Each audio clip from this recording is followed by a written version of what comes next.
I did not plan to cook. I just opened the fridge because that was what evenings used to mean. The light came on. The shelves looked familiar. Too familiar. I reached for the same things, vegetables he liked, spices I stopped tasting years ago, oil from the same bottle.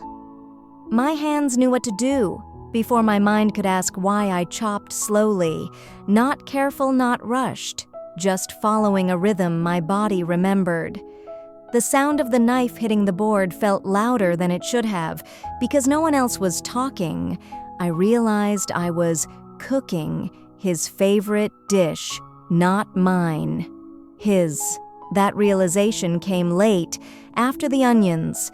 After the oil warmed, after the smell filled the kitchen, I did not stop. Stopping would mean thinking, and I was not ready for that. I cooked the way I always did.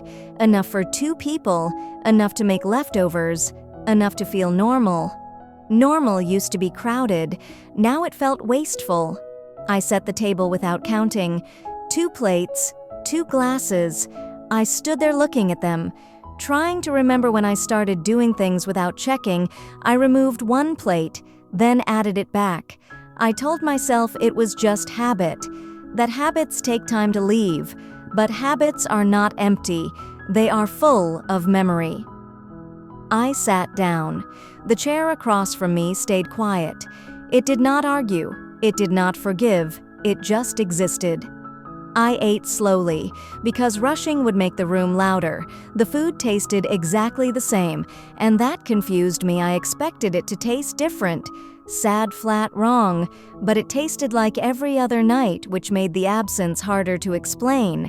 I wrapped the extra food, put it in the fridge, labeled it without thinking. For tomorrow? Tomorrow for who I stood in front of the fridge longer than necessary, looking at containers. Looking at proof that I still lived like someone was coming back. I remembered how many times I cooked when we were barely speaking, how food became safer than conversation. Cooking never asked questions. It never required answers. It only asked to be done. People think love disappears loudly with fights, with betrayal, with doors closing. But some parts stay very quiet. They live in grocery lists, in spice jars, in portions meant for someone who is no longer hungry. I washed the dishes immediately because leaving them would mean facing them again later. The sink filled with water. The sound calmed me. It always had.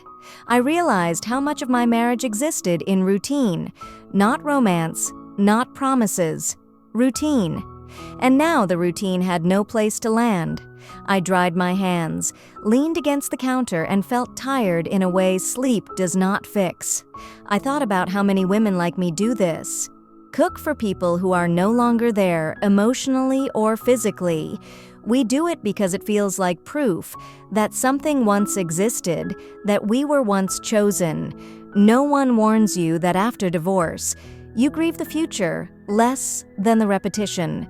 The repetition is what stays, and it waits for you. Every evening, every meal. The phone buzzed, a message asking if I had eaten. I stared at it, wondering why that question felt heavier now than it ever did. Before, I typed yes, then deleted it, because I did not know if eating alone counted.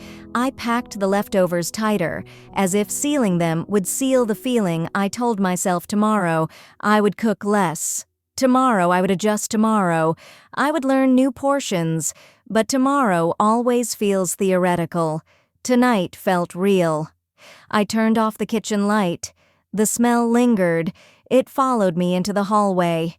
I realized then, this was not about food. It was about unlearning how to exist without performing care for someone else. I lay in bed later, thinking about how many years I fed another person without asking what I needed. Now I was full and still unsatisfied. I wondered how long it takes for a body to stop preparing for someone who stopped arriving.